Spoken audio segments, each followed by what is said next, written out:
চট্টগ্রাম ৮ আসনের বিএনপি মনোনীত প্রার্থী এরশাদ উল্লাহর বাসায় আছেন চট্টগ্রাম প্রতিনিধি মনিরুল ইসলাম পারভেজ। এই বিষয়ে বিস্তারিত জানতে যুক্ত হচ্ছি মনিরুল ইসলাম পারভেজের সঙ্গে। মনিরুল, এই যে আপনি তো আছেন এরশাদ উল্লাহর বাসায়, তিনি আসলে মনোনয়ন পাওয়ার পর কতটা উচ্ছ্বসিত জানতে চাবো আপনার কাছে।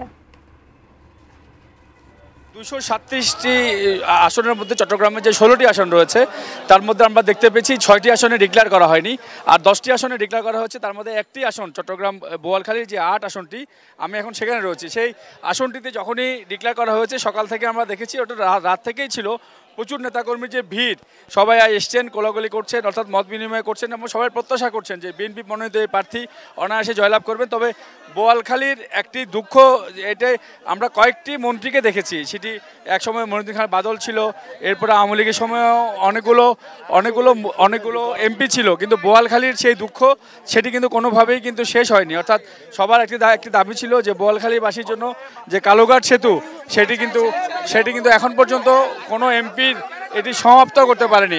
এ পর্যন্ত যতগুলো এমপি ওনারা নমিনেশন পেয়েছে। আচ্ছা, আপনি তো চট্টগ্রাম 8 আসনের থেকে মনোনয়ন পেয়েছেন বিএনপি থেকে, যদি জয়লাভ করেন, বোয়ালখালীবাসীর যে দুঃখ, এই যে কালুঘাট সেতু, সেটা কিন্তু এখনো কোনো এমপি কমপ্লিট করতে পারেনি, আপনি কি ধরনের উদ্যোগ নেবেন? আর ওখানে একটি হাসপাতালেরও আমরা শুনেছি শয্যা সংখ্যা অনেক কম, সেই ব্যাপারে কি উদ্যোগ নেবেন যদি জয়লাভ করেন? ধন্যবাদ আপনাকে। এটিএন নিউজের সকল দর্শক মণ্ডলীকে শুভেচ্ছা জানাচ্ছি। আমাদের নেতা তারেক রহমান সাহেব সহ আমাদের আমার স্ট্যান্ডিং কমিটির সম্মানিত সদস্যকে ধন্যবাদ ও কৃতজ্ঞতা জানাচ্ছি। কালুঘাটের দুঃখ হচ্ছে কালুঘাট ব্রিজ। এই ব্রিজের ব্যাপারে ইতিমধ্যে টেন্ডার হয়েছে এবং এখনও পর্যন্ত কিছু বরাদ্দ হয়নি। এখানে অ্যাকোয়ারের জন্য কোনো জায়গা এখনও নির্ধারণ হয়নি এবং এখানে যেসব প্রাইমারি কাজগুলি আছে এগুলি শুরু হয়নি।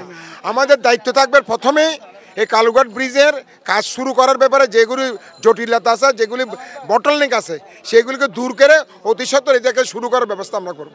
আর হাসপাতালের ব্যাপারে কোনো উদ্যোগ নেবেন কিনা? হ্যাঁ, এখন বোয়ালখালীতে আছে 50 সদস্য বিশিষ্ট একটা হাসপাতাল, সেটাকে আমরা ইনশাল্লাহ 250 বিশিষ্ট হাসপাতাল আমরা রূপান্তরিত করবো। আপনি শুনছিলেন নানান রকম প্রত্যাশা দিচ্ছেন এবং দল মত নির্বিশেষে সবাই ভিড় করছেন। চট্টগ্রামের যে অবস্থা